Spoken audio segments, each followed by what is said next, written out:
publisher had called her. They haven't published anything yet. This author wanted to know how much it would cost to have a publisher publish their book. But the money flows to the author. You never, ever, ever pay anyone to publish your book. I should just be able to outline a book and then write it and then edit it and then outline the next book, right? Well, not for me. For the first time, I dictated in the car, but I just dictated on the way to pick up some donuts 5 minutes from my house. There and back, 1,200. I write on the go a lot because I have a lot of things going on. So I use dictation to get anywhere between 60 to 100,000 extra words per month. Hey, folks, welcome to the BookFunnel podcast. My name is Jack. I am our lead author support specialist here at BookFunnel. I am joined today for this episode, as always, by Kelly Tansey and Emma Allison. And joining us today is our guest, Bekah Brinkmeier, a USA Today best-selling author of over 80 books. She's also a ghostwriter and a project manager / instructor / book coach at AutoCrit. A long list there of titles and responsibilities. Bekah, welcome to the podcast. We're glad to have you here today.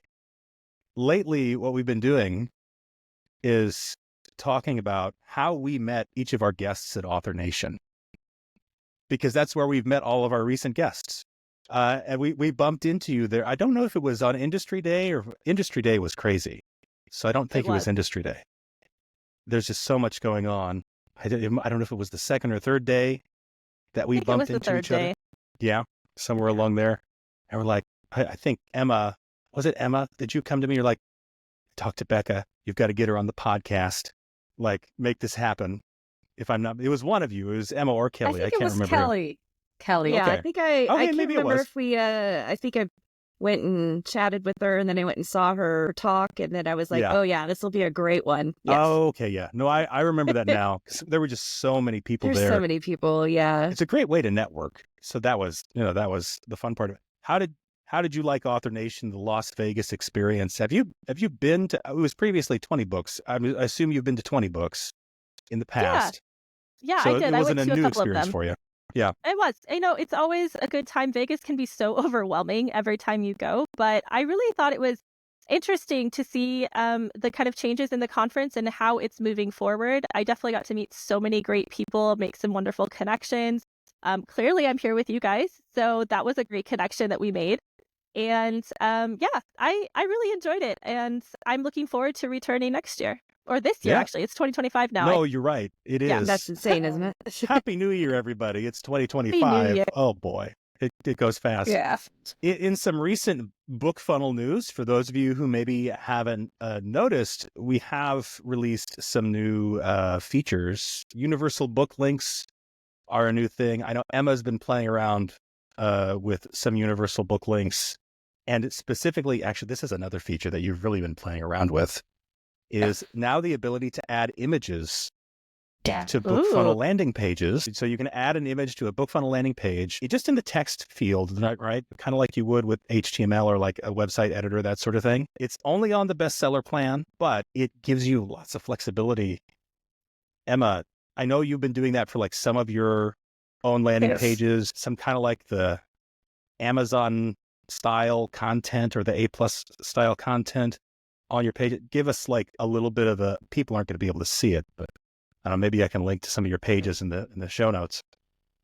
Maybe. Well, I've been creating like themed landing pages. One is like where I just have the quote cards in A+ style, and that's it. Beautiful though. With a custom author theme, of course, so it looks beautiful. Pretty. Another style is I wanted to test out embedding book covers in the rest of the series so they could see that, there's the rest of the books of the series. Right. So cross-promoting your own content a bit. Damn, there was something else I'm doing, but I'm drawing a blank. I know it sounds like my PA and I have a project this weekend because I have the bestsellers plan and I didn't know about this feature, and now I'm going to go change every single thing. It's very powerful, and I'm planning a webinar on the topic, actually. That's what it was. I was using it also to cross-promote book group promos, but I think my brain was like, don't mention that. No. That's fine. Yeah. Because this is, we're going to get to the tips from the trenches here in a little bit. This is not that segment. This is something else. This is just, but like, yes, you could if you're the promo organizer, you could put an image that links to another one of your promos on your promo pages. It works on promos and bundle pages. Anyway, it's lots of fun. We need to do our regular update with Kelly on where we at. Hey, no judgment here. I know we were, where are we at? Update, because I've forgotten kind of where we were. Okay, so I have had to pivot a little bit from my main book series because I had joined a wonderful collaboration with a lot of people to do a romance collective sort of thing where we each have our own books. And the dates are getting a little close for my comfort, and so I need to start really pivoting on that. I have been getting a lot of words though, so I'm Cool. excited. I'm again. I was really excited to have Bekah on because I know she does a lot of dictation, and I know that's going to be that's really where I need to be focusing my time and figuring out how to make that work for me so that I can get even more words down. But yeah, so that's where I'm at. I am writing almost every day now, which is great because there was a bit of time where I was a little bit. So Yeah. I'm getting them I hear down. Yay! Got a deal. Awesome. Progress is progress, Progress is Absolutely. progress. Yeah. Emma, I remember you were switching gears. I think you talked last time. You had having some coaching Yes. with I'm Terry drawing a blank Schock. right now. Yes. And then my So- other regular coach is Christopher Downing. Love you. And you're making a pivot back to Jane Austen fan fiction. Is that still that's what I think you said last time, if I remember correct. Yes. It's not a pivot back, more so is I'm reincorporating it as part of my daily process because talking with Terry, it does not make any financial sense to completely abandon content that's fairly profitable and straightforward to write. So I have a system set up where I do a certain number of words on my JAF every day, and I've got 2 novellas coming out this month. And then I'm free to go and work on my fantasy. Yeah. I like it.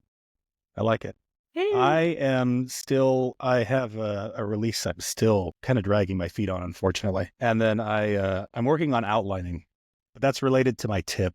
So I don't want to go into too much detail. So in fact, that's a great segue here. We're ready now for our tips from the trenches segment. In this segment, we give you some self-publishing and writing related tips. Of course, myself and the other members of the author support team and our guest today as well are all self-published authors. And so we've been doing this for a while. We have some stuff to share, and sometimes directly related to BookFunnel, sometimes related to just writing in general, whatever it happens to be. So we'll each kind of go around and share a tip. Kelly, I think you said you wanted to go first today. What do you got for us, Kelly? Okay, so one of the things I saw going through social media and talking, just with other authors and connecting with the community, I saw an author who was very excited because a publisher had called her or them and said, we want to publish your book.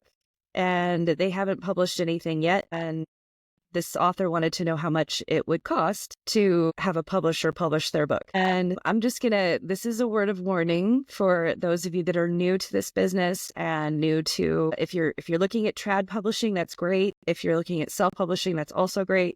Both are absolutely valid ways of doing things. But if you're going the trad route, the money flows to the author. You never, ever, ever pay anyone to publish your book. You are there are maybe companies that might help, like an assistant would help to help you put things, get cover designers and editors, but the book is still yours. You still have the royalties. Everything is still yours. So if you are approached, which is a very common tactic, by someone who is saying they'll publish your book, just be very cautious, vet them really well. And if they're asking for thousands of dollars to put your book out for you, run away. Yeah. That is what is called a vanity publisher. And you can do all of those things yourself for a lot less if they're saying, we'll self-publish your book for you. So they're either an actual traditionally published publishing house or they're not. And most likely, if they're approaching a new person who doesn't already have a huge backlist or a huge following or hasn't already sold hundreds of thousands of copies. Most likely, they're just looking for somebody who's excited to get their book out there, and just be super careful. So that's I saw that and went, oh no. And when I ran to the comments, everybody was like, run. Yes. So thankfully the author community showed up for her. For them. So unfortunately, that's a thing that happens. I've never been approached myself, which probably says something about me. But I was approached right after I published my first book. They started calling me and texting me. They had actually gone, and they were using my real name and not my pen name. And it was because I had done the copyright thing with the Library of Congress or whatever. And I think they had gotten that information from there. So, if they haven't read your book yet, they're not excited to read. Like if you want to go the trad route, you want to go find yourself an agent, get representation, you need to go through the query trenches. And that there isn't anybody that's going to be like, I've never read your book, but I want to publish. So just be careful. Generally speaking, unless you happen to be like a celebrity. Right? Yes, that might be that's the one exception. Or if you've gone like super viral on TikTok and you have 2 million followers, and you've never published, but then you might have a legitimate person reaching out. But they're still going to be, if they're acting as a publisher, they're going to be footing the bill because they are going to ask you for money. They're exactly, even in those situations. They'll give you an advance. So that's the point. Exactly. Trad publishing. No, that's a good tip and a word of warning for those who might be new to self-publishing. Emma, what do you got for us this week? Well, my tip actually started from a tip Bekah gave us at AuthorNation, or she was talking about how she dictates anywhere. And she didn't give up. She'll dictate anywhere because we got to get them words done. So I was thinking about that. That prompted me to buy an iPhone. This is all preface to the tip. It prompted me to buy an iPhone so I could start walking around and dictating anywhere. And that worked. And then what happened was I accidentally took a day off. So that's the only way accidentally, to do it. And the thing was, during that accidental day off, because I had my iPhone next to me and there was no pressure, I was just having fun, chilling in front of the TV, I just started dictating right into Scrivener and my iPhone, dictating a little bit during the day. But what happened was during the evening, I got 7,000 words that night.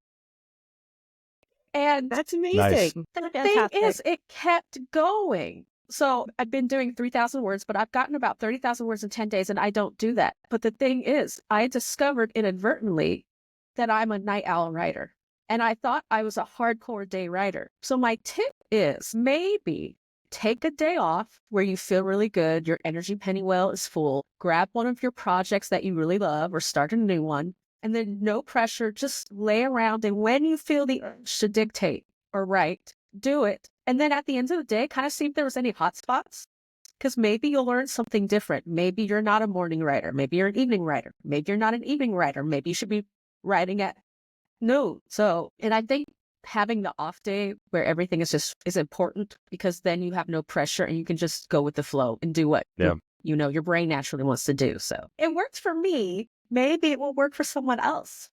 Oh yeah, I know you mentioned something like a week ago, like you had this sudden revelation, and you've made us wait because you haven't told me. So I like the idea of just like dipping your toes in a little bit during the day, and how that you're kind of like starting the fire, if you will. Exactly. You're thinking about it. Yeah. And then when in the evening, at least for you, or whenever that time is for somebody, you've already gotten the fire started. And so then it's just easier to sit down and write. That makes sense. So my tip, maybe kind of, well, not exactly related to the idea of like getting your words in, of course, and that sort of thing, but kind of on the grand scheme of things, looking at the big picture. So I last year started really pretty much at the beginning of the year. I just was on a roll and was getting my words in every day, more words than I was expecting to. And then I had a couple things come up. First of all, I had some personal stuff come up that really threw me for a loop. I won't get into it here, right? Those who know, but that definitely disrupted everything about my process. For the most part, my daily writing kept going though, but then I ran out of steam because there was a part of my process that I wasn't paying attention to and I was neglecting. And so my tip is this, which is that you need to identify that part of your process that is your weak point and prepare for that ahead of time as much as you can. So I'll give an example here. So for me, it's outlining. If I have things outlined, I can write. And so if I have several books planned, or I know what I want to write for the year, because it is the beginning of the year. And so it's the time that everybody makes, right, their New Year's resolutions and stuff, right? So I'm like, these are all the things that I would like to get done this year. These are all the books I would like to write. I am sitting down and I am outlining all of them before I actually start writing. So that when I finish one project, I'm ready, maybe with a little break, but I'm ready to move on to the next one. And that piece of my process that I kept getting snagged on is already done. It's out of the way. I took care of it already. And being able to be flexible in my process and not trying to like force it to happen the way I think it logically should happen. So I should just be able to outline a book and then write it and then edit it and then outline the next book, right? Well, not for me. Maybe it's different for you, or maybe it's different for other people. But for me, it's that transition to go from editing to then outlining, like when my brain is in that mode of coming up with ideas and focusing on plot structure and focusing on character development. I'm in that mode and I have to stay in that mode, I think. And we'll see how it goes. But so far it's promising because I'm getting a ton of outlining done. And I'm holding myself back because I'm like, I'm ready to write, but I know, okay, I have more projects planned. Let me stay in this mode just for a little bit longer before I actually dive in and start writing the words. So there's my tip for today. Hopefully that can help somebody. Bekah, our guest, obviously, it's always optional, but I know you said you have a tip that you wanted to share, so go ahead. Absolutely. Well, these are some great tips already. We have always staying away from predatory publishing. If they want to work with you, they're not going to just offer you a deal right off the bat. They're going to offer a conversation. That's how legitimate businesses work. I absolutely love the idea of figuring out what time of day you are most productive. Like that is fantastic because it does work that way for a lot of people. And while I am happily team plantser, it hurts my creativity.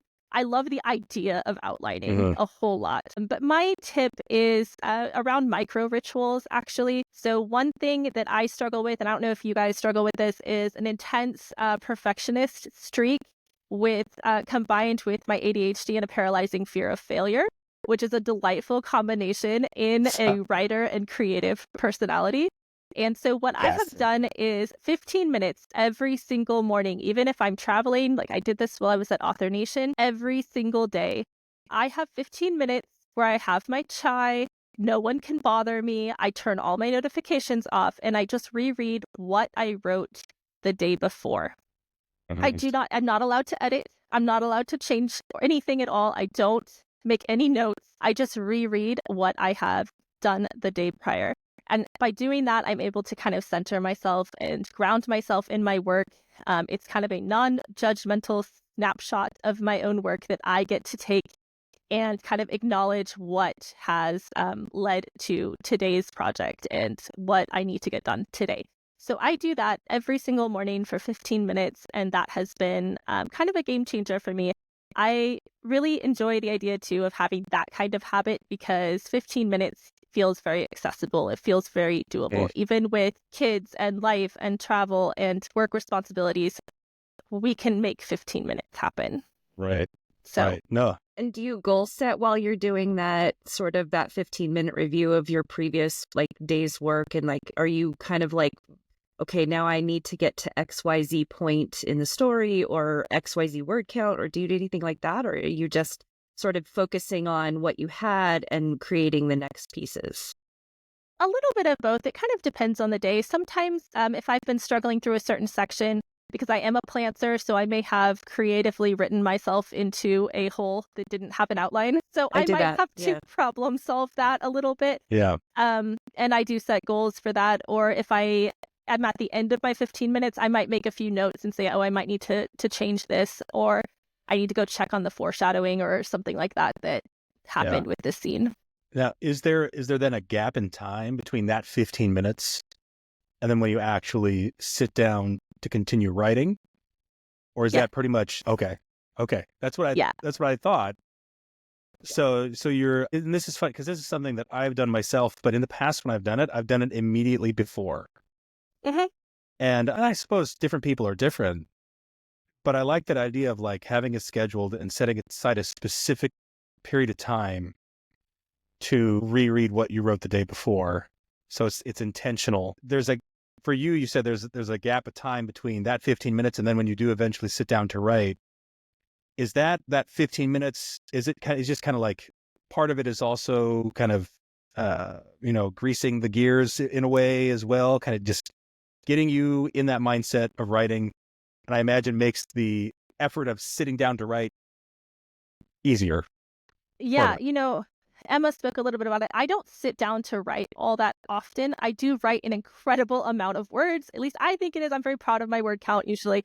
But I write on the go a lot because I have a lot of things going on. So I use Dictation to get anywhere between 60 to 100,000 extra words per month. Usually I am writing like at my kids' marching band competition or something like that. I'm up in the bleachers, like narrating spicy things into my phone. So I take my youngest on stroller walks and I'm busy like plotting out some sort of shifter romance while waving at people at the park and things like that. So my ritual is really more a way to set my little bit of a way to set my intentions for the day as a creative person. I know that I'm going to write. I write every single day. I know that my day is probably going to be a little bit chaotic just because all of my days are.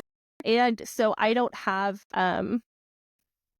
any other time except for my 15 minutes where I have the same predictable thing happen day after day. So this is kind of my one time that I protect fiercely. Right. I mean, I even did that on Christmas Day, for example. I still had my 15 minutes with my coffee. It was earlier because I do have young children. So we got up real early. But I had my coffee. I read what I wrote the night before, and then I put it away and went on with my day. Yeah. Good. No, I like it. That's some good tips today, team. I dig it. All right. So to move on, let's get into kind of our main topic of discussion here. And the reason why, not the only reason why, but one of the main reasons why we have Bekah on here. Of course, Bekah, you are a project manager and instructor at AutoCrit. AutoCrit, of course, is a tool for authors to help them with a variety of different things. And so I want to give you the chance to kind of just tell, for those who don't know, like never heard what AutoCrit is, just summarize it for us. Give us kind of the bullet points. What can AutoCrit help authors with? What tools are available? Then we can get into some of the details from there. Okay. Yeah. So AutoCrit is a online writing platform. So we're not just a software. We are a platform. You can go from idea all the way through to formatting for your book process. So we can help you plan your book, write your book. We have lots of different tools to help you edit from a line editing and developmental editing perspective. And then we have our formatting ability. And then we recently actually added collaboration. So we have that as well. We do have a vibrant writing community as part of our AutoCrit Pro too. So you have that kind of that one-stop home to be bookish and be there with other people who are on the same path with you. And you're able to use all of these different tools, not only to create the best book you can create, but also to learn more about writing, because we have a strong education side of things. We do a lot of craft courses. And for example, I'm currently teaching Self-Publishing 101 and book marketing. So we cover what to do with your book after you've finished it as well. Right.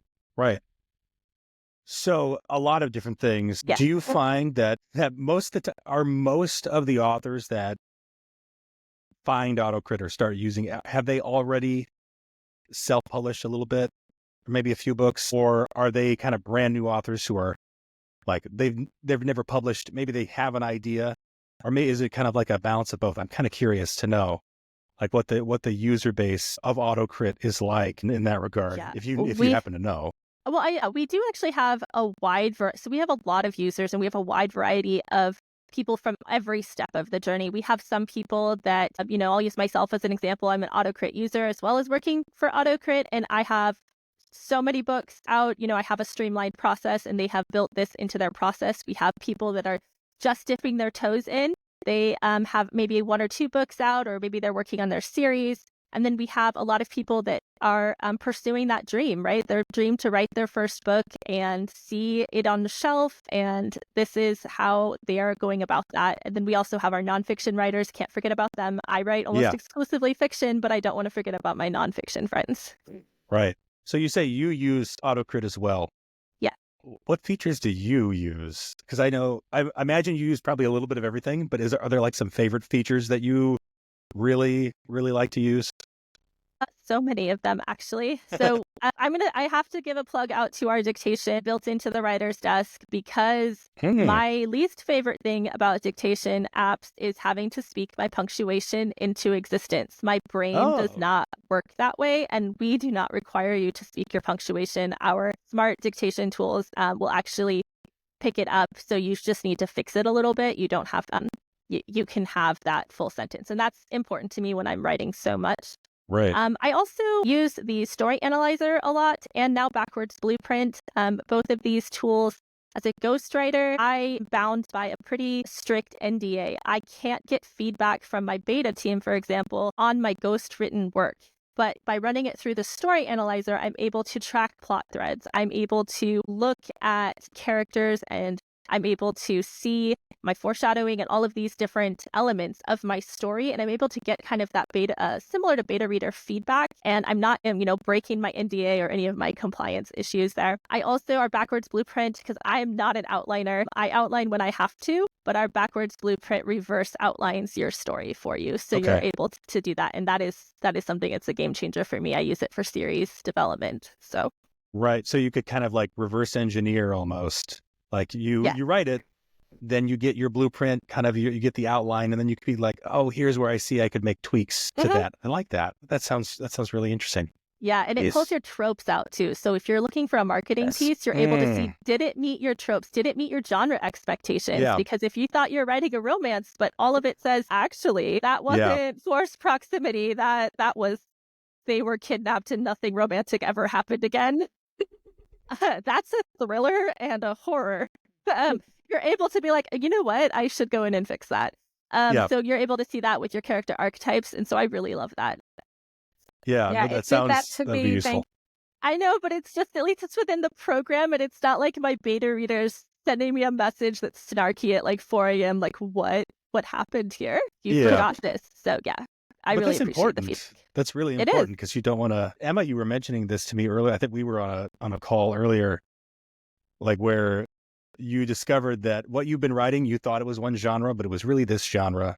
And I'll let you share that if you want. Yeah, if they're having a way to identify that, it sounds like that would be really useful for some authors. I know I played around with the Story Analyzer on AutoCrit myself. I will admit there's more tools on there than I've that I have to explore, but I really liked there was some also kind of reassurance I got from it too, because I put some stuff that I've already published in there too, because I just was curious. And to know that like, okay, I did hit it on the nose. I was in the genre that I thought I was in.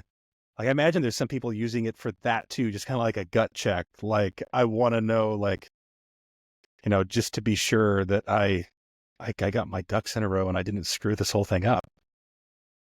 And that's one of the unique features we have, is this ability to compare to not only best-selling authors' work, but also to the genre. Like, that is so important when we're thinking about our reader experience as authors. You want, I like to genre bend. I like to combine things. I love to reverse engineer tropes.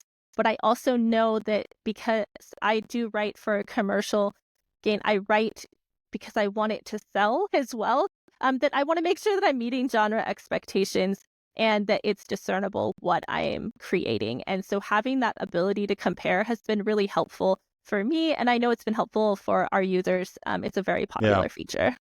And I imagine you probably have that ability to analyze all different types of genres and subgenres as well. Yeah. So somebody who's even writing something fairly niche is still going to be able to get that story analysis, even if they're, I don't know.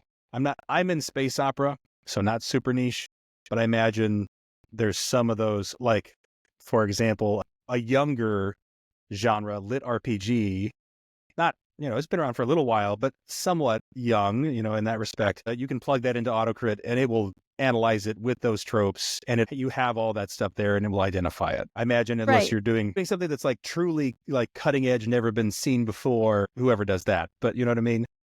Even those niche genres get recognized by the analyzer and it can give you some solid feedback, I'm guessing. Yeah, we keep adding to it. I did have one that I ran through the other day that, was they told me, oh, this is cozy mystery, but they were able to drill down further that it was paranormal, cozy mystery with magic realism, and was leaning more towards that kind of the light romance, light romance elements. So they were able to pull out that it was a cozy, but here's, we have the magic realism here. We have a little bit of urban fantasy going on, and then we have some more in there. So those were the elements. And then we use that to help you figure out what your category is, because isn't that a source of angst for us all when we are writing and we're trying to figure out which categories and keywords and things that we need to be targeting. And so using those tools can help you decide which categories you work with. Yeah. Yeah. No, I can see that being very like define those little layers, because not everybody fits neatly into like one particular genre. I like that. So I had a question. How does AutoCrit fit in your overall workflow, like throughout your day? Like without, do you do it at the beginning when you are just getting started? I know you don't outline, but like from that process, and then like when do you suggest that authors start using AutoCrit as a within their workflow? Is it a constant everyday thing? Is it something that they adapt during their outline or their writing or drafting, editing process? What do you? That's a great question. I use it sometimes, depending on the project, I use it from the very beginning. So we have something called the Story Builder tool that'll help you if you just have a couple of ideas and you know kind of what you want to write, but you don't know fully what you want to write. You can actually plan your story. And then I use our writer's desk because I do use our dictation features that are built in. So I'm able to do that for the actual drafting of my book. Because I do ghostwrite, I do have to copy it out and export it out of the writer's desk and save that into a different document to share with my clients, because they require certain levels of feedback during the process. But then I use that. I usually start running the line editing reports when I'm about 50 to 60% done, because I like feedback, even if I'm like giving sad that I have to go like hunt down some repeated words or something like that. But I don't just wait till I'm done to start editing. I edit as I go. It's just part of who I am as a person. I can't stop myself from doing that. And then at the very end, my process is to actually leave the document or leave the file alone. I make myself leave it alone for 48 hours before I start the editing process, so that I can kind of take a minute, breathe.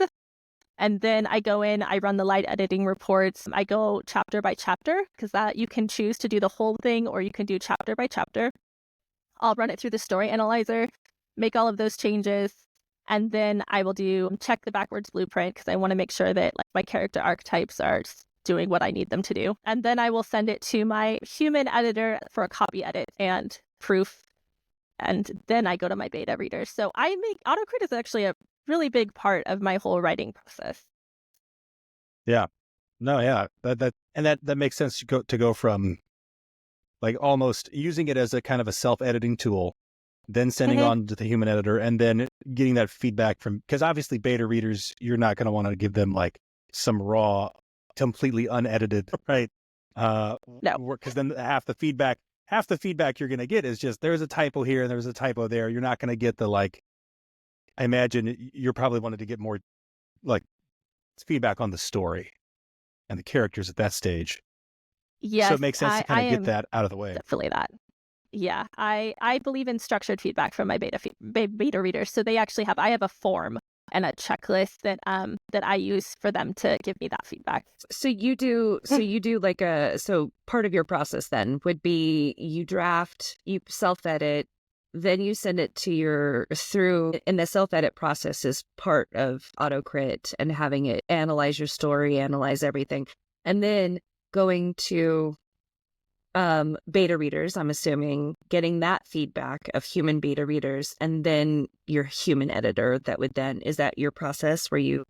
I get a copy edit first, and then I send it to my beta team, because As Jack said, my beta team, I love them so much. They will get distracted by any blatant typos and things like that. They have eagle eyes. I adore them. Please never leave me.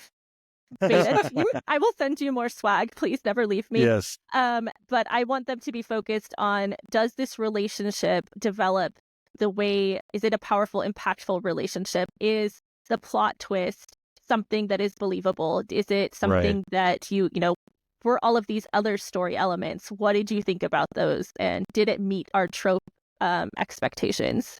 And those are questions that you have, I'm guessing, because you mentioned a form and a checklist. Yes. And so I'm sorry, I latched onto that. I'm like, ooh, okay. I'm guessing those are some of the questions that are in your form or that you have them going through, right? It is, yes.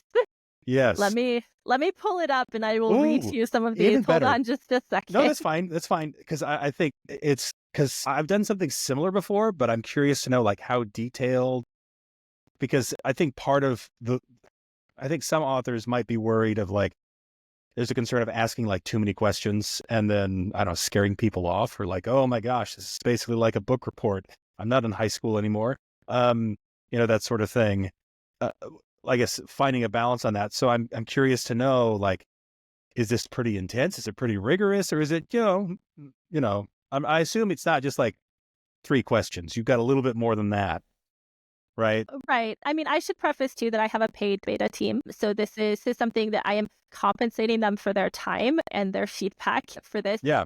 But so my first question is, what is your overall impression? Did you enjoy it? Why or why not? That's a pretty standard beta question, right? Like, did you like it? And they have been with me long enough to know that I want them to actually answer that, because I have had some now that are like, actually, I kind of hate it, but I also love it.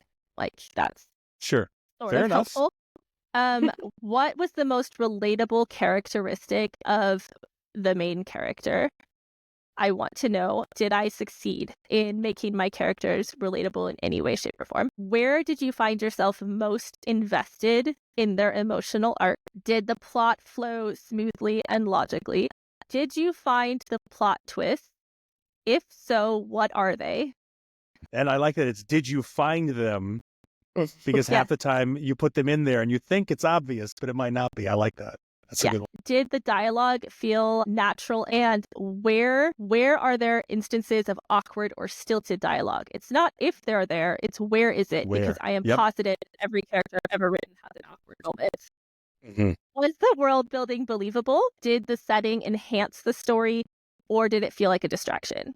I put that in there because I like to move around a lot. My books bounce all over the place. Sure. So I need to know, was it too distracting that I chose to go on like a jet and fly around, or did it? But did you find this easy to read, and how long did it take for you to read? I asked that question because I want to know, were they engaged the whole time, or was it a put down, pick it up, put down, pick it up? My goal is to always write something that's unputdownable. I mean, I think that that's all of our goals, right? I like to tell people that I coach is that time is our greatest gift. And if you get to have someone give you a huge block of their time to read your work, that is a huge success point, because you just got 4 hours of their life dedicated to your work. And so were they able to do that? And then how would you recommend this book to other people, or would you? I want to know what they would use as a marketing hook to tell someone else about it. And that is twofold, because A, I want to know, and B, that is how I help set up my own marketing hook. Yeah. No, that's good. I'm trying. I'm absorbing it all. It's great. No, that's how, and it's very well thought. I can tell that like you've done this enough times that you're like, crap, I should have asked that question. And this collection of questions, it's very well rounded, especially the marketing one there at the end. No, it's good, because we've some of our recent guests. So we had on Kate Hall, we talked about TikTok for authors, and it was all about like hooks. That's what you need for TikTok to work and how you do that. Then we had Mal Cooper on, and that conversation came up again, because that's important in Facebook ads as well, like getting that hook. And I think that's kind of some of what you're doing here. Not that you're copying them. I'm sure you came up with this all on your own. I'm giving you full credit, right? But is that like, I want to hear from you first before I put this out into the world. Did this hook you? Is this something that you would recommend, and how would you recommend it? Such a good question to ask. That's such a good question, because I had one of my, it happened to be in a review. So it was past the beta reader stage. One reader reviewed my book and they referred to it as Star Trek on steroids. And I'm like, crap, that is, might not catch everybody. Some people might be like a little apprehensive if they heard that, but that's very much kind of what it's like. And so you get that verbiage from them sometimes. It's like marketing the product yourself, whatever it happens to be. You have a totally different perspective. And them looking from the outside in, they can sometimes market it better than you can. Is maybe, I don't know if that's part of what you're getting at there, is teasing that out of like, what are the things that they see that you don't see? Yeah, I think we always become too close to our own work, right? I've been sitting with this for a long time. It's something that I know what I wanted my characters to be doing. I know what the intent was behind it. So I need a third party to come in and be like, yes, your intent landed. Or no, I have no idea what you were doing there. Please rewrite. But fail, please go back to the drawing board. Enjoy your crying in the shower later. But yes. Yeah, it's, I have cultivated, I really want that honesty. And also, if I'm going to get a poor review about something, I'd like to know about it beforehand when I have time to fix it. If there's some sort of blatant plot hole, I may have been doing this a long time. I have a lot of books out, but I am not perfect in any way, shape, or form. And sometimes things don't hit. And so if I have a twist in there that they're like, that was cringe. What did someone say? They're like, that gives me the ick. I was like, well, he's the main character and I don't love he's not supposed to give you the ick. So, getting that feedback now, while it was hard to hear, like no one wants to hear that, being able to do something about it is what I want. So I want that honesty. I want to know what the reader thinks so that I can find that reader later. And how would a reader tell another reader? Because isn't that how we get our books? I mean, I do interact with ads. I see things on TikTok, but if my book club's like, hey, have you read this? So true. Yeah, I'm going to pick it up. Oh, that's because so true. I trust word of mouth. So I want to know what they would say about my book if they were recommending it to their book club, or why they wouldn't recommend it. Maybe it's the content, because I do write dark romance occasionally. Maybe it's the content is too jarring and they don't feel comfortable recommending it to their normal audience. That's completely valid. But I want to know. So I'm a big fan of data and I'm going to ask for it. And most of the time they give it to me. Yeah. Yeah. Question for you, Bekah. Now, preface, I've been using AutoCrit. I have a lifetime, I think from the beginning, but I think I'm underutilizing it because I got very into the habit of using it for like my final line editing passes. And I know there's more tools, and I ran my manuscript through the thing where it tells you you're not writing romance, Emma, you're writing high fantasy. Joke's on you. But what tool do you think maybe long-term users are underutilizing that like you would really wish, like, go check that out, go use that, you'll love it? Oh, hold on, let me think. Let me see. So I think it kind of depends on what your pain point is as an author. For me, I use the tense consistency report more often than not because I have multiple projects going at any time. I have different deadlines for each of my clients, and everybody wants everything in a different tense. And my brain can only do so many things. So sometimes I run that to make sure that I am in fact writing that project consistently in the tense that I intended. So I think that's a little one. It's hidden in there sometimes, and it's, it takes mere seconds to run the whole thing, and it's great feedback. So from our line editing one, that's one of my favorites. Yeah, I think the Inspiration Studio is also something that more people could use as a story builder, because I don't know about you, but I have about 12 plot bunnies feral in my brain at any given time. And so being able to put them into the story builder and actually flesh them out a little bit, and then I can save them and put them as a separate project. And I've validated that plot bunny into my brain.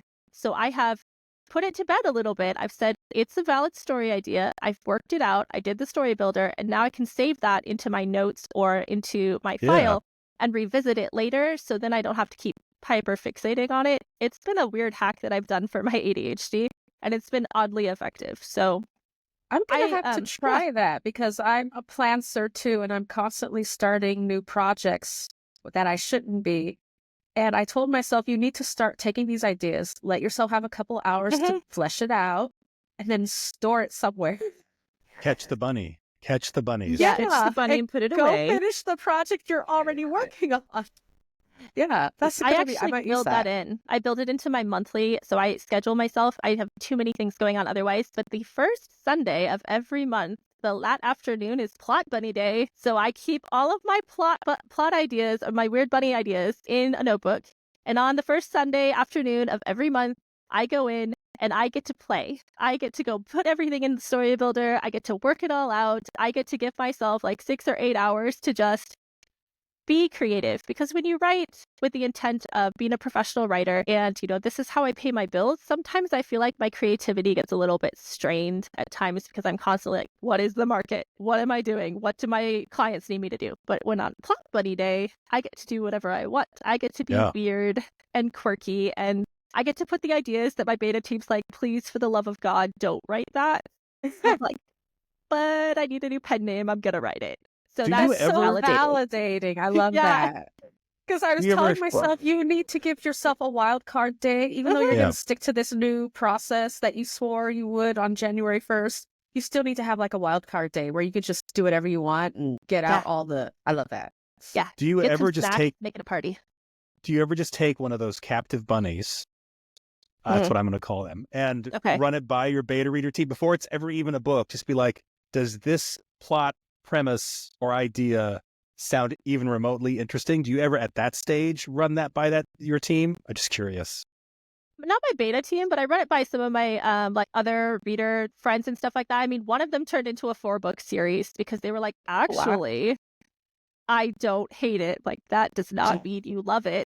She's like, I love what you could do with it. And so I was able to do that. And so it is validating. It's fun. And it also gives purpose, because that's a productivity thing, right? If we're constantly bouncing between ideas, we're not focusing on the thing in front of us. We're wasting a lot of time. We only get 24 hours in a day. I don't know about you, but I don't want to spend 18 hours a day at my desk. So by giving that time to validate your ideas, and also just play. I think as adults, we don't get a chance to play very often. And sometimes you just want to be weird. Yeah. And make up funny stories. Right. No, it's like the extemporaneous kind of, it's the fun part sometimes that I think you can sometimes lose, especially if you like, maybe even if you're not full-time, authoring, writing full-time. If you were, I imagine it could be, because it becomes like a job. But even if you're just trying to take your writing very seriously and trying to do write every day and have those habits and routines, it takes kind of some of the spontaneity out of it. But that kind of maybe brings some of that back in, which keeps everything fresh. Maybe, I guess that's how it does. I see it. And I participate in a lot of anthologies on a couple of my pen names, and so this is a great place to park antho ideas, where especially I can make notes, since we have a note card feature. Because I'm a visual person, I need to be able to see things, so I can, you can put the beat sheet, you can put the note cards, you can actually put images inside of the note cards if you like to have character inspo like me. So I can actually build those out into that file if I'm going to use, some of them are not a full novel, but they could be a short story that could fit in an anthology. So I will tag them as that, so that if someone's like, hey, I have one spot open, I really need to fill it, will you join my anthology? By the way, the draft is due in like 2 weeks. Be like, thanks for the advance notice. And yes, I have an idea for that. So I'm able to be flexible.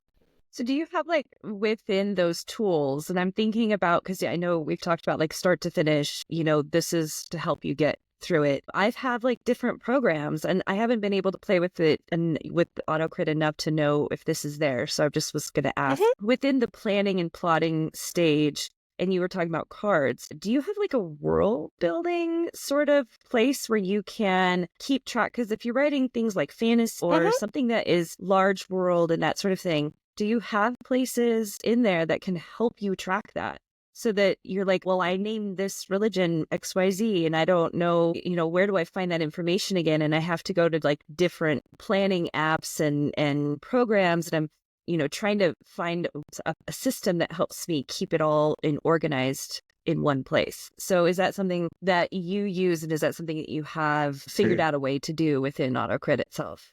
Yeah, so we have, again, with the note cards, you can have you can have a whole note board and you can display that different ways. You can tag things, you can add in your world building, and then you can use the bookmark feature. So you can add that into your working draft. Like, let's say you have a note about maybe you have a priestess or something like that, and you want to build that out more.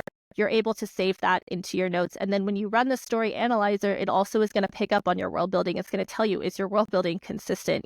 Does it have all of these elements?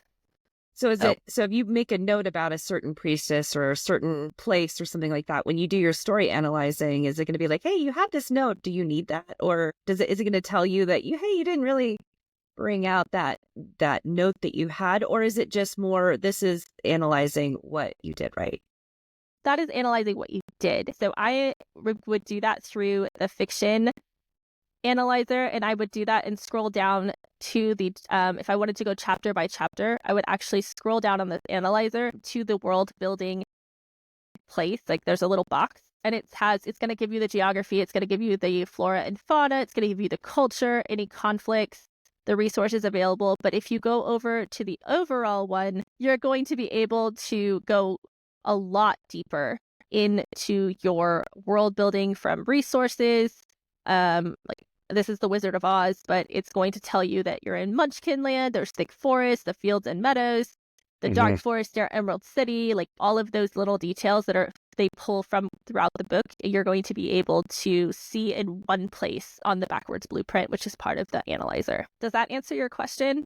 Yeah, Okay. it does. Yeah, it's one of those things. Like, I have, I think when I started doing a fantasy romance pen name that I've kind of set aside because of my contemporary pen name is needing some love right now. But I was, trying to do world building, and I'm trying to just keep track of all these things that I've created or things that I need to create. Like, I don't have a name for that castle yet, but I have a castle and I need to have it there, It's that kind of thing where I'm like, I'm just trying to store information so I don't have to have it all in my head and I can create. So I was just wondering if that is in there, or if that's something like within the planning stages in AutoCrit, if you could actually just manage all of that information on your own in those note cards. That's really cool. That's really going to be helpful. So it is. And in Backwards Blueprint, you can save any of the little things that it pulls out. Let's say it pulls something out really fascinating, and you're like, oh, I need to go back and read that. You can actually click save to the note card, and it'll save it to your note board, so that if you run it again, you still have that information saved to review later, which I find to be super helpful. Yeah. Cool. So what are some of the more common mistakes that writers make that AutoCrit kind of helps them catch? Are there some trends, some specific things that a lot of authors, maybe not every author, are there some common things? I'm sure that this is stuff you guys thought out in the process of creating the software in the first place. So you could probably reverse engineer it, but I imagine there's probably some very common ones that writers are telling you all the time. I love this feature because it helps me catch this thing that I always do. Yeah, everyone's going to have their own unique patterns and blind spots and weaknesses. I would say maybe an overuse of adverbs and generic descriptions. Adverbs with dialogue tags, because we can track that for you. Like, how many times did they, scream loudly? Like, is there a better way to describe, do that? You can also improve pacing.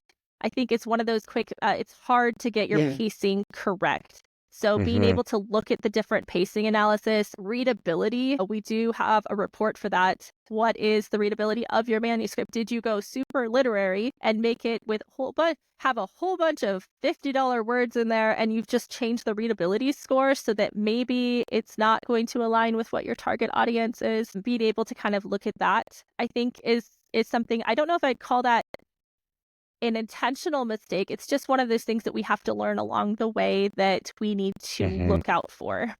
Everyone's on their own path. I want to be encouraging, because no one steps into this and is a perfect writer. I would say also understanding your primary audience, understanding what your character archetypes are. I think we have an idea in our head sometimes of what we think our character is.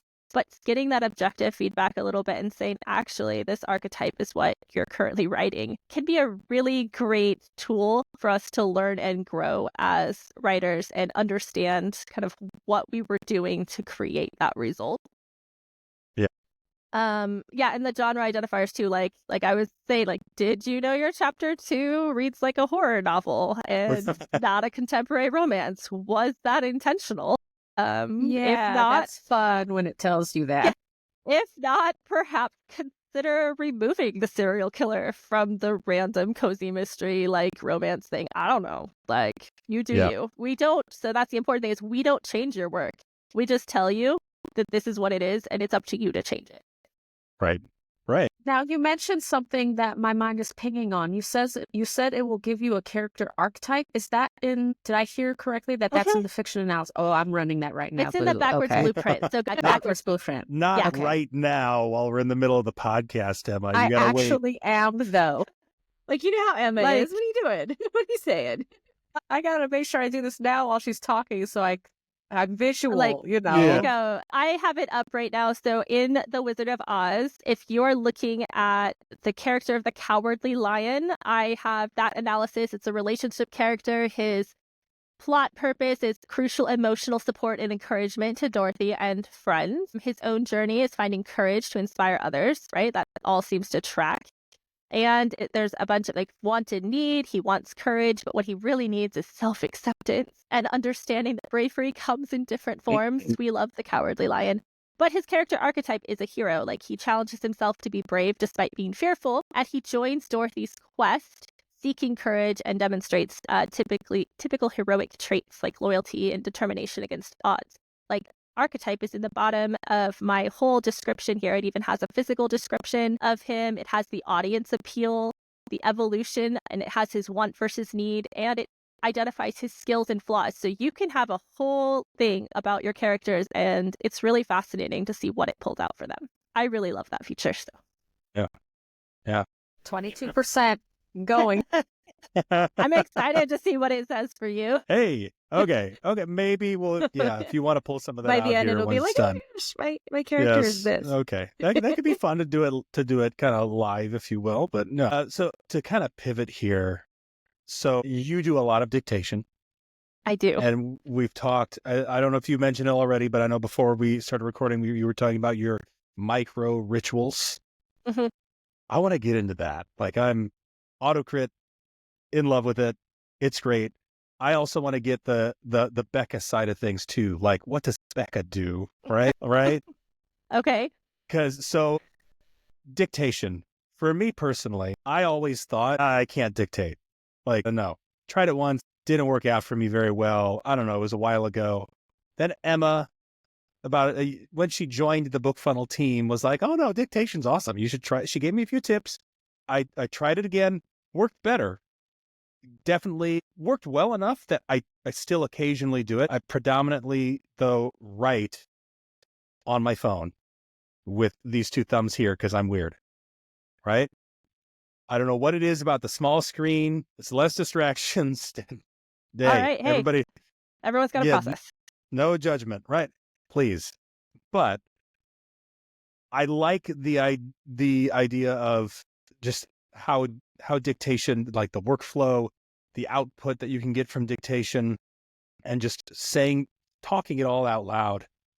For somebody like me, who has maybe not entirely written off the idea of dictation, what do I need to do? What are the tips or the things I need to do differently, or the things I need to try before I write off the idea entirely? Ooh, okay. Hold on. I know, hardball, right? Well, first, you need to accept your work for what it is. You need to, like, I write spicy romance, and a lot of people are like, I could never dictate spicy romance because then I have to say it. Okay, but you're also writing it. So I need you to make peace with your genre and make peace with your creative work, because you're still creating it. Whether you verbalize it or not, this is your work. So if you're getting started in dictation, you're going to need to accept that. You're also going to need to accept the fact that it's going to feel really weird at first. Mm-hmm. It is not a natural feeling for some people take to it really quickly. and it doesn't feel weird. A lot of time, if you're a verbal processor, this is something that might become a little bit easier for you. I actually believe strongly that practice makes perfect. So I would invest some time in your genre and either read or narrate something you already have out, or one of your chunk novels or something. Read the scenes that make you the most uncomfortable and just read it out loud to yourself. Practice your pacing. Read it in the way that you would normally speak. As you do that, you're going to get used to the idea of saying some of these words. I don't shy away from profanity in my normal life, so it's not hard for me to say that. And narrating some of these spicy scenes, I'm so used to it now that I just have to remember where I am to make sure that I'm being like appropriate to other people.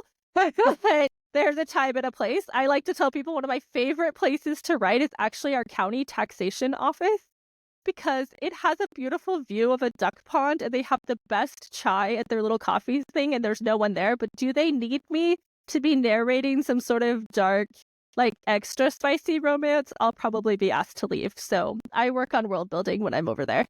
Sure. And then for me, I would say you should give it a shot because of how much more productivity you can get from this. Yes, you can handwrite or type on your phone, and maybe, I don't know how many words you get in one session for doing that. Like maybe it's 3,000 words, and that's fantastic. But what if you spent that same amount of time and you got 8,000 words? Yeah. Dictation, as I said earlier, adds between 60 to 100,000 extra words that I wouldn't normally have per month. And it just me doing things I normally do. Like if I'm alone in the car driving to, Costco, I can open it up and have it on hands-free with my phone, drive the car and write that scene. And I'm using my time. I'm multitasking in a way that obviously be safe. Don't hold your phone. Like no car accidents, friend. Right. But you're using that time differently and you can feel super accomplished. I don't know about you, Emma, I know you use dictation, but doesn't it feel so great at the end of the day when you're like, I just wrote 10,000 words and it's like noon or something like that? Those words add up because with your tip in mind, thank you so much. You don't know how much that tip has influenced a major change in my process. But for the first time, I dictated in the car. Mm-hmm. I know I'm going to have to get used to it because there is a slight mental shift from dictating just walking around the house where it's safe and then the car. But I just dictated on the way to pick up some donuts 5 minutes from my house. There and back, got 1,200 words. I don't know how the hell I did that, but I was like, someone send this girl some flowers. But can you imagine how many especially, Kelly and I and Jack, well, of course we all have full-time jobs, children. Yeah. Can you imagine how many more words you can get just taking those few minutes, optimizing them? And if you daydream your story while you're driving anyway, you might as well talk it. Yeah. It is. And it's a great way to work out plot holes too. Like if you're like, I don't know what's going to happen, I need to talk it out. Sometimes I'm able to do that. Now, I do write in dual POV, so sometimes I have to go in and fix tone because I'm just going to rapid fire dictate what I want it to say. Have you figured out how to do it in the shower? Because sometimes the best scenes come in the shower. I'm like, I don't have anything waterproof here to dictate with. If your iPhone should be iPhone's waterproof. iPhones are waterproof. The new ones are. I don't know what you may want to use. The new one that costs as much as a car. This one, probably better be waterproof. It's at least water resistant. Like I wouldn't go like dump it in the bathtub, but like. I think, you could probably take... Will the microphone work if I put it like in a little baggie? Maybe we should preface this for everybody saying that there are iPhones that are not water resistant. So please don't be taking your phone in the shower. Don't take your phone in the shower if you don't know if your phone is like you are responsible for whether or not that's something to do. Don't send us the bill. No, right. Don't dunk your phone in there in your water. I know there are waterproof phone cases that you can use, and there are like I know the trick that some people use at the beach is just like a Ziploc bag, and you can still like the touch screen will still recognize like your touch because the one thing about being in the because I don't dictate in the shower, but I will occasionally like have YouTube on and my phone is like, there's a little shelf spot where I can put my phone. And it's in that spot where sometimes water will splash there and gets on the screen. And then my phone will act really funny because it thinks that the water is like, whatever it happens to be. So that's the only thing. Like maybe you would want something to cover the screen, but as long as you can still dictate, I'm going to try that, that's the only man. thing I can think of. I think Yeah. I'm gonna probably get like those fitness earbuds and stuff like that you can use for like, I don't know. I am not really a triathlete type person. I'm a sedentary person who goes on walks. But for the people that are triathletes, I know that they have waterproof earbuds, and I bet you could use that kind of like a Bluetooth thing, and you could just hook Sure. it up to your phone, put those in, and then do it that way. There you go. Oh, sweet. Or alternatively, just shout from the shower into on the To counter, the like, shelf do outside you? the shower. Yeah. Speaking yelling. of dictating in public places, my 6-year-old has grown up listening to me dictate all of this steamy stuff. And the other week, I was listening to her play with her imaginary friend, and it sounded like a telenovela. And I was like, oh, shit. She internalized She's all steamy drama. romance structure. Start them young, She'll be a writer one day too then, It was age-appropriate language at the line level, Yeah. so I was thankful for that. But I was like, Yeah. Good job. maybe I should stop dictating those scenes out loud, like when my kids are wandering. Yeah, that's Now, the I one feel thing, like whenever anybody's home, I had the kids that were all home during break, and dictation was just kind of off the table unless I was going somewhere else. Like I Yeah. don't want to hear anybody, just me like talking to myself. I guess that's still, maybe I just need to take a tip from Bekah about like, hey, this is my business and I'm just going to be walking around doing it. Yeah, I this had is- to go into my bedroom. I could not work in my office right here because they were home. So I think that's probably one of the reasons why dictating in the iPhone kicked off for me so well, is because I was in my room trapped and I had no choice. yeah. Yeah, I mean, I think that's it. Like I've been writing for so long now too that my older one is super used to, and they know that they're not allowed to read certain books of mine and stuff like that. I mean, it does not stop my, when they were in 3rd grade, they took my extra spicy dark romance to school and like read a book day and handed it to their teacher, who then Whoopsie. like laughed crying, who was like, what is this? Like, I'm so sorry. I wrote it. I did not know that they took it to school. I'm sorry. Yeah. So, I mean, I don't know. My kid likes the benefit of having the income I bring in writing. So if it embarrasses them, then they get over it. And the Yeah, other I one can doesn't imagine. talk, so he's too My little. He daughter's doesn't care. teacher did that once. She was like, oh, you're an author. It came up in conversation. You should bring some of your books here to show. I'm like, no, I shouldn't. Yeah. No, Oh, not yeah. that Yeah. long. It was Yeah. the cringiest cover too. It was like the man chest, like the water dripping down and stuff like that. And the teacher was like, what is this? What is your precocious child reading? Oh my goodness. So one question I have, because the one thing that when I've done dictation before, I've stumbled on this is I'm using made up terminology and words and stuff. And I always wind up having to go back and correct that kind of stuff. And is that just part of the process and you have to accept it? Or like, what are some tools that you can use that you can maybe train? I don't know if AutoCrit has some things for that or what you use for that but. Yeah, I don't write a ton of fantasy, so a lot of I don't have as many of the kind of complicated, kind of made up words and things like that, or different language. But we can add personal words that you have identified into your AutoCrit writer's desk so that it will tag those. There is going to be, with any dictation, no matter what app you use or whatever, there's going to be a certain level of cleanup that you need to read it. You can't just leave it. You're going to have to fix a little bit. But yeah, I always think it's funny to see how it picks up certain names, but for the most part, I found it to be pretty accurate. Okay. Gotcha.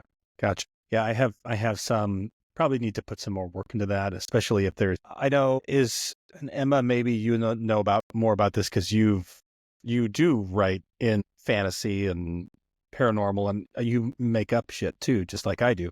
Are there tools, like, is there something that you've used for that? Like please guys, somebody, because this is one of the things that's holding me back. And that's the one thing I'm trying to figure out with the iPhone setup. And I think I'm going to solve it with Plotter because they say they have an in-cloud app if I upgrade and give them more money, which I will do. I will give them more money. They're worth it. But right now, I mean, didn't we talk about brackets a while ago? You're not doing that. And then wait, because I think world building mine is different from drafting mine. So like, on my candy project, which has 20,000 words in 10 days, I got to a certain point where I needed world building. And I stopped and I realized, oh, this is when I have to go to my laptop. And then that's a completely different shift because now you're structuring things. It's like, but you can't, if you want to keep dictating, you can't let yourself stop. So you have to literally say, insert this stuff. I almost said a curse word. And then move on. Like, I don't Well, you know if could there's give any it other... like a base name that Yeah. is, I Placeholder. mean, if you can think of your character under a different name and be Yeah. like, this is Ted. And every time I say this character, I'm saying Ted instead. And then you go back and find and replace Ted with your actual Yeah. character name. I'll usually You're do right. something like female guard or female sidekick Or I'll just say bad guy 2. Exactly. Every time There a you bad go. guy 2 comes Okay. up, and sometimes it has the number 2 because it dictated the number 2, or it has the word 2. Either way, I'm fine in replacing bad guy 2 when I finally name him because Yes. it's might be that's just that I haven't named him yet. well, and this is something that we've covered before on like a previous tips thing was like Kelly, you had, what was it? What was the combination of what TK Yeah, TK. TK. to sub in for Yeah. stuff? And maybe like, some combination of letters or initials that could make sense to my brain, or the brackets. Brackets is what I use when I'm like in the middle of writing like by hand and And you so can forth, dictate but- brackets. You can Yeah. say yeah. Oh yeah. open bracket, name character, close bracket, and then it'll put brackets in for you, and then you can search for your brackets and fill those in if you know. Yeah, because I have a character whose name is normal. Her name is Mara, but it always says mirror or Mira or Meera. Like it has multiple different ways in which it messes it up. Right. And that's just part of the cleanup. So like I'm going in and I'm like, okay, obviously that's not her name. And sometimes I'm like, what was I trying to say there? Then I realize it's a character name. Kelly, Yeah. I have another tip for you. It What's might that? not work on all the iPhones, but it works on my iPhone 16. I discovered that you can go into the iPhone 16 and insert vocabulary. So I did it with all my fantasy names like Tim Thrennis, Nathaniel, whatever, Adelesakai, and it has you spell it out and then record it. And then now it Ooh. dictates them. And I think it works better with the weird names because I don't think it has any other reference. Like I cannot get it to dictate consort. It keeps saying concert, but I think it's because they have so much reference for those sounds. But with like Adelesakai, like nothing else sounds like effing Adelesakai. So they're like, oh, yeah, that one. But yeah, Okay, that's a good one to Okay. keep in mind. There you All go. right. I had Alright. I went on a binge trying to solve every micro problem with dictating in the iPhone. I think I've Yeah. Because those are the things that maybe catch some people. yeah. So I want to talk about these micro rituals though too, Bekah, because you dropped this 15 minutes at the beginning of the day to go over what you wrote the day before. I'm sure that's not the only ritual that you have or that you can share with us. Like, for just to kind of preface, like, what's the purpose of having these rituals for those who might be like, I don't need to do that. Like, what's the purpose of these things? Is it always to just kind of get you into the sort of, I don't know, mood for writing or whatever it happens to be, or do they serve other purposes?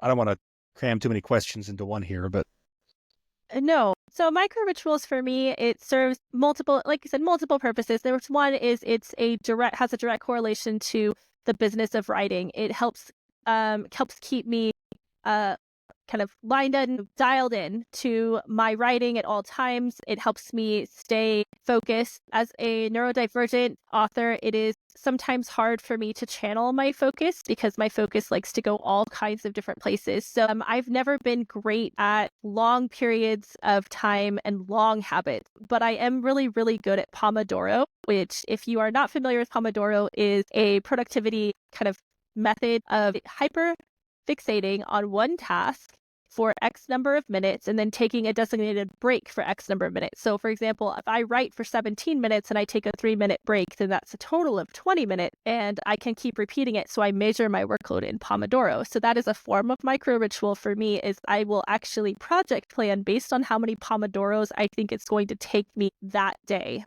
And it's way less overwhelming if I say I need to do 4 Pomodoros on project X and I'm going to dictate half of them. I'm going to do this, I'm going to do that.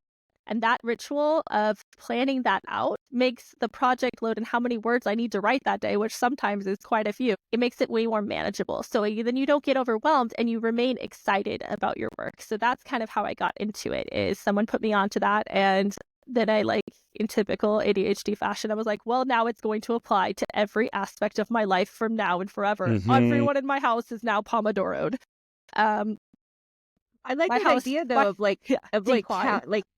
planning ahead of how many Pomodoros you need, and not like, okay, I can estimate how many words I can make in this amount of time, but like to go, I need to get to this place over here, and this is going to take me X amount of Pomodoros to get there, and then you can plan your day around that. I love that. That's awesome. Yeah. So as far as another like micro ritual I have based on the Pomodoro method is that I will write on my passion project. So nothing for clients, nothing for my current pen names or release schedule, but my passion project, I write for that for at least half an hour every single day. One half an hour. So 15 minutes to review is mine and it's non-negotiable, and half an hour to do whatever I need to on my passion project that may or may not ever see the light of day. I don't care. It's whatever makes my brain happy for this time. I do that because that is my way of resetting myself and my creativity and kind of validating that sometimes just because I do write for compensation, sometimes I write for fun too. And I write because storytelling is so intrinsic to who I am as a person and to my overall well-being. I don't just write because of my income. I write because I can't not write. Writing is so important to me as a person. And so being able to work on my passion project and giving myself permission to have what some people would call non-productive time, because it's not towards a certain goal, makes me actually more productive throughout the rest of the day. So it's like my little treat. Right. That's really cool. I love that because, you know, when you start doing this and, you know, maybe you're working on a project that you're like, I want to finish this book or this series, but, you know, it's not selling, and I want to do this, and, you know, or whatever, you still want to be able to work on it. It gives you kind of like an outlet for that actual creativity, especially if you're doing like you are with ghostwriting and, you know, I need to get this book written, but this is going to be like my fun time. This is my fun writing. Right. And it's nice Now, that you what start are the day your with rules? But what are your rules though? Because I've been trying to set my rules around when I get to work on my, I call them candy projects. And the thing with candy words is they'll get done regardless of what is going on. But like if I have a long day with BookFunnel or the kids or whatever, and I don't get my dinner per words done, my vocabulary, I don't get my broccoli words done, I sometimes wonder, should I allow myself to do candy words if I feel like it at night and I didn't do my broccoli words? I'm like, but I don't feel like doing the broccoli words. The workday's done. But I'm like, but you obviously feel like doing it enough to do candy words, so you're not that tired. So I'm like, what is the rule? The process, like I make certain things non-negotiable. So my workday's not done until my broccoli words are done, because those are words that I owe to other people. And I have non-negotiable deadlines with my clients because they are on their own production schedule, right? Like they employed me for a reason. So they need their words by a certain day. And that's not like my deadlines for myself where I'm like, okay, I'm going to be done next Thursday. But in reality, I'm actually going to be done 2 weeks from that day. I don't get to have that. So I can't have the candy words until after my workday is done. And my workday's not done until those words are done. Yeah, that makes sense. So I just kind of try to keep it simple, because if I overcomplicate it, then I will seriously world build an entire rule system and like that's what I'm doing into and my I life. used to And everyone's ghostwrite, so I get that. I used to ghostwrite years ago, and I love the writing and I love the clients. It was having to stick to someone else's deadline, because that's just not intuitively who I am as a writer. I write in fits. It can be hard. Girl, Yeah. you're hardcore if you could do that. Like, I have some really great clients that I've worked with for a long time, and so I appreciate them. I've had interviews with people too that I have not, you know, they've met all my requirements, but I haven't taken them on as a client simply because they're like, well, I need 90,000 words every 6 weeks. Like, yeah, I'm not a robot, and I need time between projects. You know, I have a life and I don't want to. yeah. So I don't. That's intense. That would be intense. It is too many. Right. So this actually makes for a good segue here. We're going to go on to our story behind the story segment. And in this segment, we like to talk about our guests, their background, maybe some of the projects they're currently working on, but specifically for Bekah, we want to talk about your ghostwriting And obviously in this case, we can't talk specifics about what you're writing, the title, like, and for who. We're not going to get into any of that, I promise, right? But just for in general, from the ghostwriting perspective, how did you get into ghostwriting? Because you mentioned a couple times, like paying the bills and so forth. So I imagine it was a situation like that. What's your ghostwriting origin story?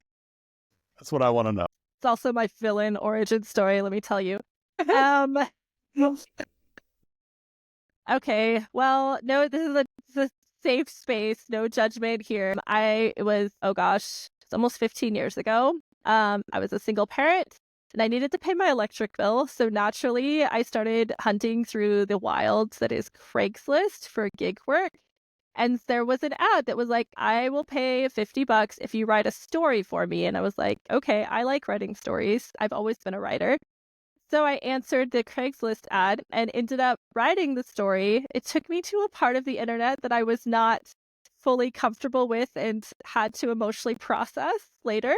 It was some content that I was like, oh, okay, I didn't know that that's what we were doing. But I wrote it, the check cleared, and I started a 7-year writing relationship with someone that I fondly refer to as the Colonel. And the Colonel has a singular niche interest, and I have written hundreds of stories for him. I have no idea and actually do not want to know what happens to those stories, but the check always clears. And then he started passing my name on to some friends that required different content that was a little bit easier for me to write. So it's going to be more on that spicy romance instead of erotica. Yeah. And then I moved into that and I started writing for myself. And then I built my ghostwriting in a non-traditional way. It was almost entirely word of mouth. It's how I still get my majority of my clients, because I prioritize long-term relationships with my clients. So I have people that I've written for 5 or 6 years now. I have a couple that I have written all of their series and things like that. So we have become close friends. I have written for my friends, and so that's kind of fun. But yeah, my villain origin story started with Craigslist, and that's how I discovered ghostwriting, and that I'm comfortable writing a wide variety of things. I do have boundaries, of course, but yeah, it was an adventure.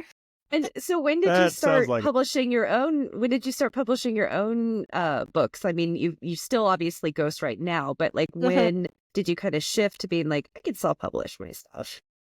So I kind of did it concurrently. So it was about, I think it was like 2012 or 2013 is when I put my first book out. And I will say to everyone that my first book was objectively terrible, but I have learned a lot since then. It is not available for sale anywhere because I was like, no, I can't. We don't want it. But that experience was really fantastic for me as learning as a person, as a writer, taking classes and things like that. But at the end of the day, it was a shift that I wanted to do this as a business, and that's where ghostwriting provides a lot of stability. Whereas I have a good income from my royalties, but I have a predictable income from my ghostwriting clients because we are booked out sometimes 6 months in advance with different projects for each client. So I like stability a lot. Yeah, I can imagine. So I just have more questions. So are you working on multiple, like when you're doing ghostwriting and in your own projects simultaneously, those are all happening. Are you working like in a day? Are you shifting projects so that you are getting words in for each one? Or do you have like linear focus? This is what I'm working on for XYZ day, or how many Pomodoros or whatever. Like, are you kind of shifting your work? Because I have multiple projects. I'm not ghostwriter or anything, but I have multiple projects that I want to work on. But I almost am not sure if I should like flip-flop between them within a day, and how do you make that work when you have projects for clients and your own work? I like to assign people days. So I have obviously my work with AutoCrit is separate from all of this, but I have my admin day, I have my marketing and data day where I go and like check on all my ads and, try not to cry about money going out the door and all that kind of stuff. And then I can say that I do ghostwrite a lot of romance. So I have my paranormal romance day, and I have my contemporary romance day, and then I have where I fit my own stuff in is usually at a specific time in the evenings is when I get to work on my stuff. But I kind of separate out my day based on that, and whatever the schedule for reviewing is with each individual client. So when I might have 6 projects going, but only 3 of them require regular input. And those people each have a designated day that we talk about their project on and stuff like that, so that I don't get them all mixed up. I need to have some level of organization, but I also need to have a little bit of chaos because that's who I am as a person. So ghostwriting can, for some people, be a bit of a controversial topic. Not so much. I think most people respect ghostwriters. I don't think that's the issue. But the issue is like, because I think most of the time when it comes up, it's some celebrity who published a book and everybody knows that it was ghostwritten. And that's a whole other ball of wax right there. But I imagine there are some really legitimate reasons why somebody would want or need to hire a ghostwriter. I'm sure with working with the clients you've worked with, like, who are the type of people who should work with a ghostwriter? And maybe there's some people who shouldn't. Yeah, I do get asked that a lot. People sometimes they get really caught up on it's deceptive to use a ghostwriter. Like, if you didn't actually write it, then how can you take credit for it? And everyone has to. At the end of the day, publishing is a business, and my books are a product. And a product is going to market, and it was created by me for a fair wage and a contract that gives, or I said, my creativity has a price, and the product that I'm willing to give out for this has been agreed upon in a fair and ethical manner. And the person who is purchasing it is going to use it for their business. So to me, that there's not an issue there. People hire ghostwriters for so many reasons. Sometimes they have a very specific time-sensitive goal for publishing or specific content that they want created, and they don't feel, for whatever reason, they either don't want to create it, they maybe don't have the skills to create it, maybe they want it created faster than they could create it, or want it created with different skills to do that, so they'll hire someone to do it. Maybe I do get this sometimes. Others have written something, but they want it rewritten by a professional writer because they just don't feel confident or they don't like what it is. So they want someone to not just like do a full edit on it. They want someone to rewrite it. As far as who shouldn't hire a ghostwriter, like, if you're going to propose something non-ethical, like, hey, I love this book and I want you to basically recreate it in a non-plagiarizing way. I'm not going to do that. If you are on a tight shoestring budget and think that hiring a ghostwriter is going to be the cheapest option you have to publish, it's not. Ghostwriting is not an inexpensive collaborative thing. And if you can't collaborate, if that is something you struggle with personally, you probably are not going to work well with a ghostwriter, because this is an extremely collaborative process. Right. So I also imagine that somebody who is like, ghostwriting it's not a shortcut, right? And if you're an aspiring writer yourself, you probably need to put in the work writing the words yourself to get to the point you want to be as a writer. I imagine like ghostwriting isn't the path to become a better writer yourself. Although maybe you'd contradict. I don't know. Maybe you'd have a different opinion on that. I mean, unless you're going to go about it in a non-traditional way. Like, I didn't have a portfolio when I started. I literally just answered a weird ad. But for the most part, if you want to be competitive in the ghostwriting space, you're going to need to show a portfolio of your work. Now, there's different ways you can do that. Now, I know people that use, and I've done this in the past, is I use my own lead magnets that I've written for my own pen name as they have to actually go download it from BookFunnel. So they have to go to, so I get their email address. It's now mine if they want to look at my portfolio so they can see what I can do, and things like that. So I'm able to, that's how I show my portfolio. So if you are aspiring to be a ghostwriter and you've always thought, like, I just want to tell the story, I don't want to deal with marketing, I don't want to deal with any of it, I just want to tell the story and I don't mind being told what that story will be. Yeah. Because you don't have creative control over everything. Right. Depending on your client, you could have creative control over nothing. So, then that could be a great way to get into it. Yeah. My question, to clarify, I was thinking more like you hiring the ghostwriter as Oh, like, sorry. you're the aspiring writer. No, Oh, you're fine. okay. Because that was a question too. Like, because I could see how for some people that might help, like having to, you're writing because it's a job and that's giving you some practice that's going to help you become better. I guess my question was more like, if you're going to hire a ghostwriter, but you yourself are aspiring to become a writer, like you want to get to that place where you could write it yourself, you're going to have to do the work of writing those words yourself at some point, I would imagine. I don't know if you disagree with that or you have a different perspective on it, but Well, I mean, it depends on what kind of ghost services you're doing. Sure. There are ghostwriters that will write it with you. You're still going to pay, so it's like you have an anonymous co-writer. Well, you're going Right. to go chapter by chapter, and you get to learn from their experience and be guided through that. I don't personally offer that as a service. Sure. I'm mostly out of time, but that is definitely, like, there are people that do that can help you, and you can learn from that. You're going to pay quite a bit of money for that, but you could Right. do it.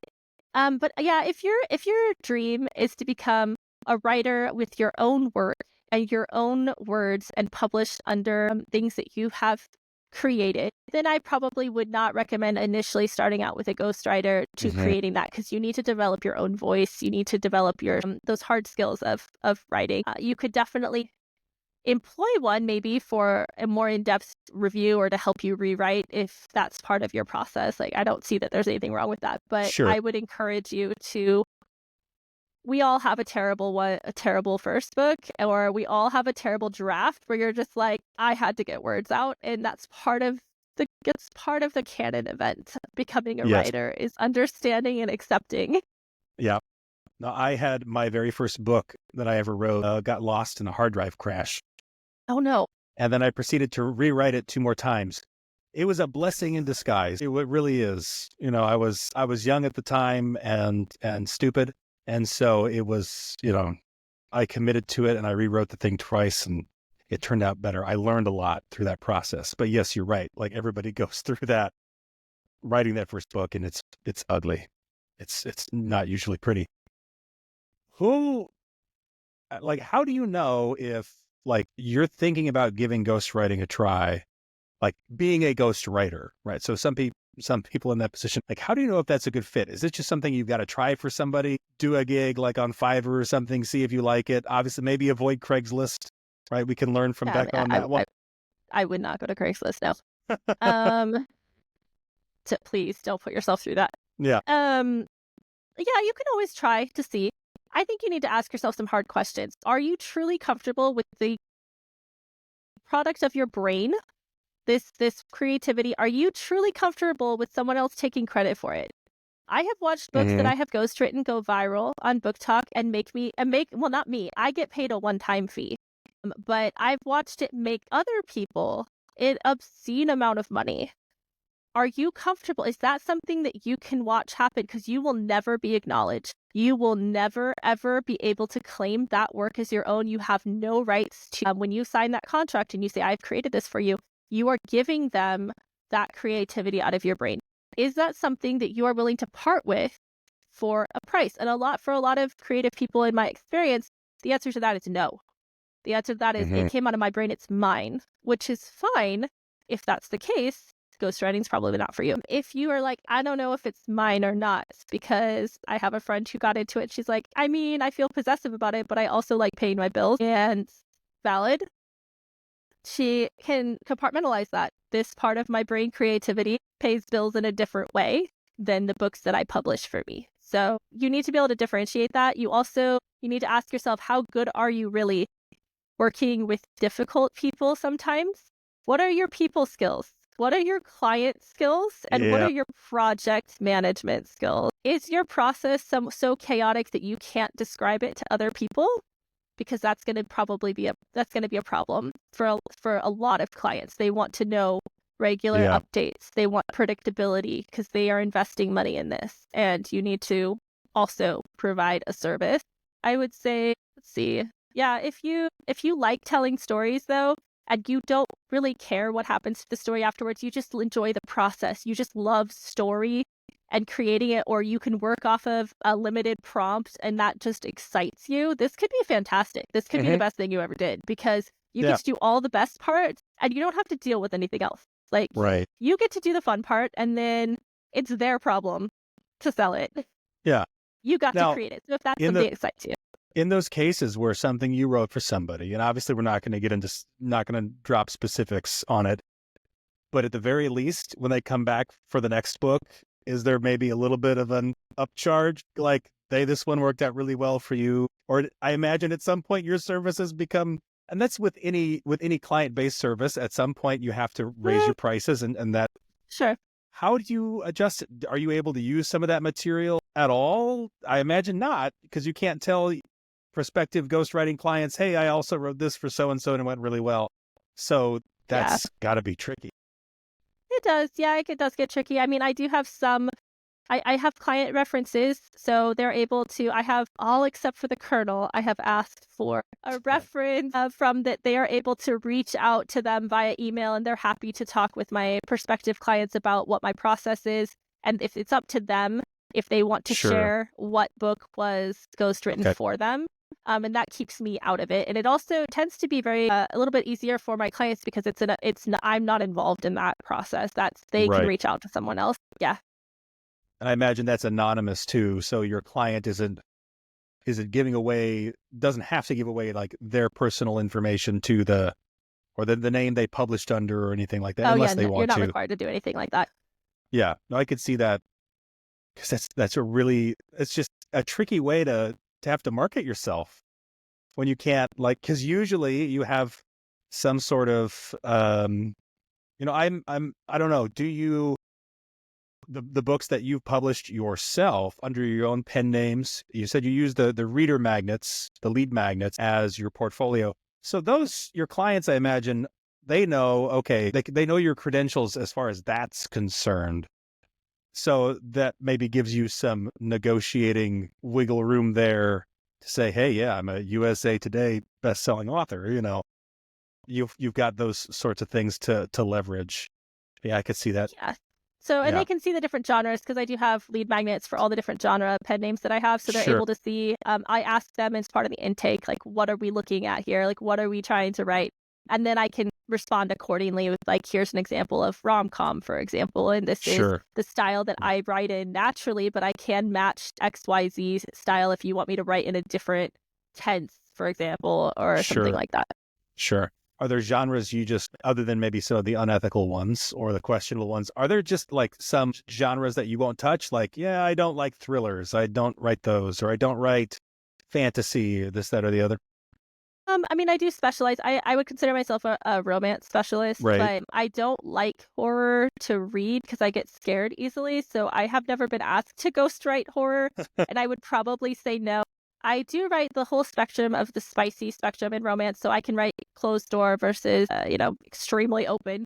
But I do I have some things that I don't write. I have a list of I guess you could call them trigger warnings, or things that if you're intending for this to be in your book, I'm not the person to write it. And I do have a wide network of people that I know that ghostwrite, so I can often refer for things like that and say, hey, I'm not, like, there's taboo things that that's just not my jam. Only for the Colonel? No, his isn't taboo. It's just annoying. Okay. After this many years, like, okay, I don't know how many other ways we could do this, but sure. Like, we can, but some people do give you an entire story Bible.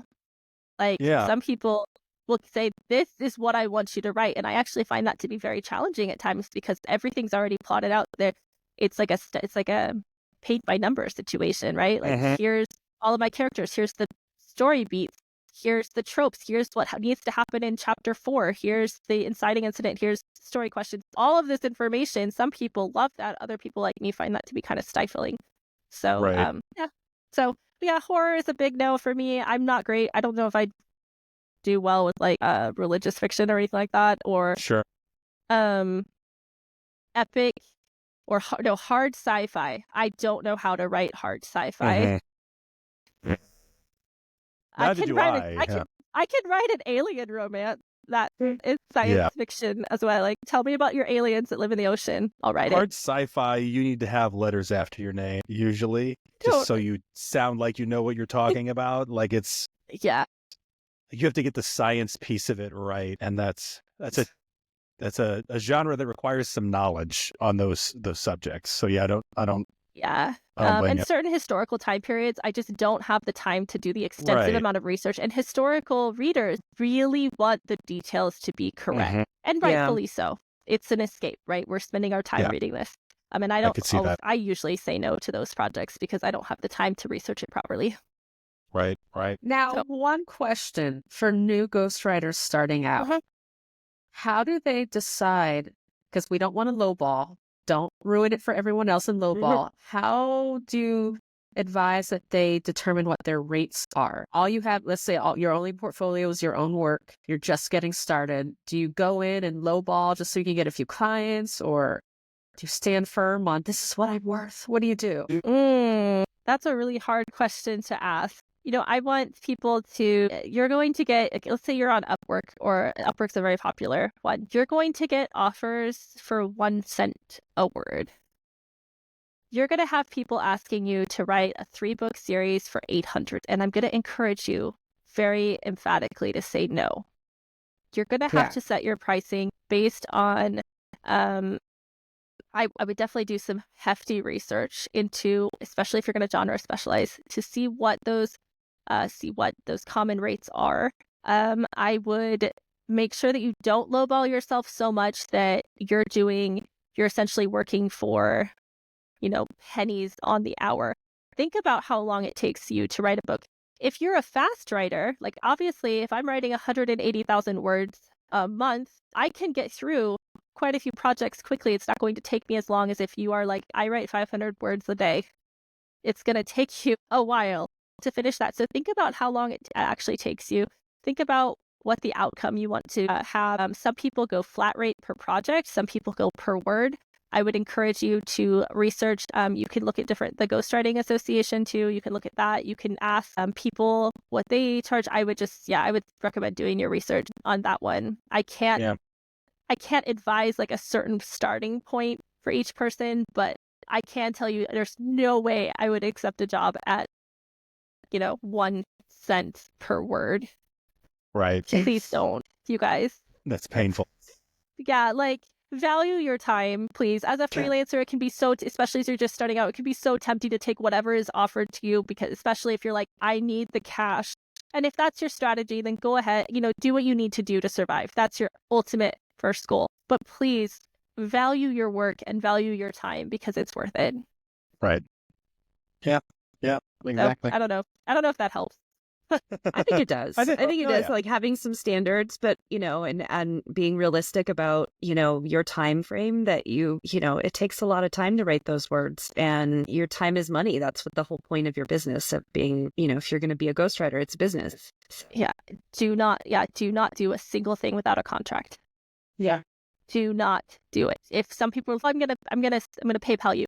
No, not until it's a contract. And there are some benefits using like Fiverr, Upwork, because they have to put their money in escrow. If you're worried about that, then you don't have to be bill collector because the money is already in there. Yep. Awesome.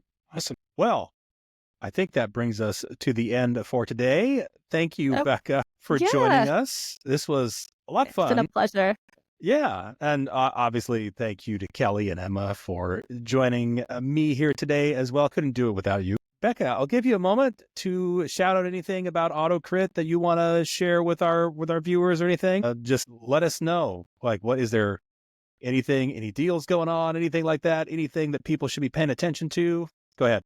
Oh, goodness. We have so many things going on right now. So we actually have 2 new series that are happening with AutoCrit throughout the year. We have our expert series. So we're bringing in subject matter experts from all across the spectrum of interest and things that are going to happen. You can have a workshop interactive once a month to have that deep dive into his research. We have everything from writing, things like writing, BDSM, and kink. And we have everything from a cryptid specialist who's going to talk to us about Sasquatch and things and aliens and all kinds of things like that. I'm so excited for that one. You have no idea. We have someone coming in for food and culture. How do you write that? How do you build this? So our expert series is new. We also have our marketing how-to series. So if you want to do a deep dive into specific marketing tactics, like how do you set up your author newsletter?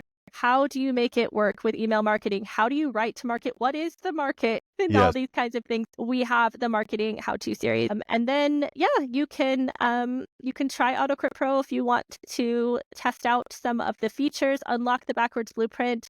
I will say there is no limit to how many things you can run through our story analyzer backwards blueprint. If you want to run your entire backlist through, knock yourself out. But you can take 50% off your first month on the month to month and try it out for $15 if you want to give it a shot. Awesome. Well, yeah, I would highly encourage folks to check it out. If you haven't before, I played with it myself. I know Emma has used it as well. There are a ton of features that I haven't even touched on, so I strongly encourage everybody to do that and take advantage of some of the features that AutoCrit has to offer. Thank you again, Bekah, for joining us. Thank you for having me. Thank you to everybody who stuck with us through the podcast here. Thank you for watching, and we will see you all in the next one. Thank you for watching. Check out these other videos from BookFunnel, and don't forget to subscribe to the channel.